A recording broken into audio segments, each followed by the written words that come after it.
Justice and FBI handle it independently, and we'll be watching as you will be. All right, we sure will be. All right, Kellyanne, let me move on to the news around you lately. You've obviously been in the spotlight. Your husband has been in the spotlight. He's been an outspoken critic of President Trump for a while, since the last year and a half, speaking out against him on Twitter. And the president responded outside of the White House yesterday. Here's what he said. Got to get your reaction to all of this. I don't know him. He's a whack job. There's no question about it. But I really don't know him. I think he's doing a tremendous disservice to a wonderful wife. Kellyanne is a wonderful woman, and I call him Mr. Kellyanne. Your boss calling your husband a whack job. What's going on? Well, my husband also has been very critical of the president publicly, which is unlike him, just because he's traditionally been a very private person. In 2016, which was known as the year of the tweet, George Conway sent exactly 0 tweets. So this is new. And what also is new is not supporting the agenda of the president and my work there, because when George took himself out of contention for a top job in the Department of Justice almost 2 years ago now, he put out a public statement that many in the media refuse to cover now, which is that we've decided as a family it's not the right time for both of us to have big jobs in the federal government, that he'll stay in the private sector, but that he still supports the president, the work of the administration, and of course his, quote, wonderful wife. So I think in their descriptions of me, what George Conway said and what Donald Trump said are the same. I appreciate the president defending what he thinks is unfairness. That I'll leave that up to him. I was raised, though, in a household of strong Italian Catholic women who taught me that you air grievances like that in private. So it is very surprising to see it be so public. Also, I just want to say that we moved here as a family. We have 4 school-age children. So you don't just, I'm their mother. I could never have just come here and been here for 2.5 years without them. So we made a decision as a family to move here. George decided he would like to do something different with his career. I totally supported that. He wanted the Solicitor General's job. That didn't work out. Then he was nominated or offered the job at the Justice Department. I've always encouraged him to go I think he'd be a fantastic judge or a law professor. And you know the firm that George works at, the highly compensated partners there.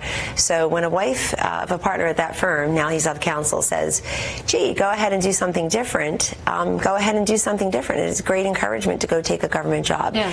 But we moved here as a family, make those decisions as a family. George was very enthusiastic about moving to D.C. at the time. But I don't talk much about this publicly because my first duty is and will always be the protection of these 4 school-age children. Of course. So I prefer not to address it. And if that means people are mischaracterizing me or my boss or even George's tweets, or they're cherry picking because but does your husband know that? I mean, you're saying these grievances should be discussed in private, and yet he's out tweeting. Yesterday he tweeted, "You're nuts. You are nuts," to the president. You know, he's called him lots of names over the last year. So what does your husband say when you say, George, let's leave this private and not go on Twitter? You can ask George that. But I certainly have had those conversations. Just for me, I think the media is getting into a very dangerous area, though, in discussing people's marriages, which is not what's been tweeted about. And I noticed a few people yesterday as self-designated marriage experts who we clearly know are not. They are, I guess they call themselves reporters, but what has happened to journalism, really, where journalism has become, for many people, literally their jobs are watching TV, as they are right now, and monitoring Twitter, and then calling themselves reporters. So people are getting dangerously close. Well, actually, some have already crossed the line. I warned about this a year ago, because really until this week, this was my private life, not my professional life. George is not, he's not Bob Mueller, he's not Jeff Berman, he's not Rod Rosenstein, he's not with a TV show. But he's tweeting about the president. I'm just saying he can't effectuate, he can't act on those tweets in a way. And I don't know when the feminists are going to write the story about the unusual situation of a man getting power through his wife. But that's what we have here. And some of his co-authors, same thing. Some of these people from previous administrations are on the other side of the aisle whose former colleagues don't really even like them as they confide in me. This was the first time the president actually hit back, right? I mean, the president hasn't said anything. He's protective of me. And that's what people really should take from this, is that I'm not being asked to choose between my marriage and my job. Donald Trump has never made, the president has never made me feel that way, Maria. I know George is quoted recently as saying, I wish she didn't work there. So does he want you to step down, George? Does George say? Yeah. Certainly. But what message would that send to the feminists everywhere who pretend they're independent thinkers and men don't make decisions for them? They can talk it and I can walk it. I can live it. Have you spoken about this with the president before in terms of, look, I'm having an issue at home that he doesn't like you and he's going to be tweeting about you? Had you guys discussed it? I mean, I didn't say I have an issue at home.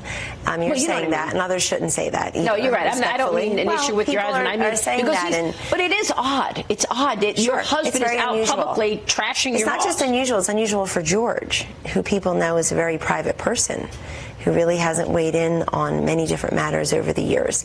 But anyway, that aside, of course, we've talked about it in passing, but he's the president of the United States. And here's something I think is so remarkable.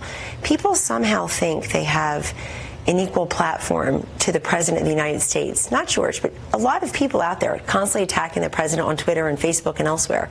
He's the president and you're not. And they somehow trick themselves into thinking, because we have the same platform, I'm the same as the president. No, you're not. He's the president of the United States. Have you said that to your husband? I've said it to many people. I'm saying it now to America or to the world. And the fact is, Maria, that I think there's a panic among Democrats and never-Trumpers and other people. I think the calendar turned to 2019. And 2020 is around the corner, and they have no idea how to beat this guy. They're now beating back goofy policies that are not going to be accepted by mainstream America, like the Green New Deal, which a former budget director said could cost us $93 billion. They're trying to defend socialism. Yeah. They're out there. I mean, Kirsten Gillibrand is out there talking about let's give Social Security now to illegals when we don't know if there's enough money there for the seniors who paid into it and deserve it. Yeah. So none of these goofy policies definitely would have been generated by President Hillary Clinton, just wouldn't have been done. Yeah. And so they're doing that as an overcorrection to the force majeure of the market force of Donald Trump, I should say. Kellyanne, it's so odd, though. You've been such a supporter of this president.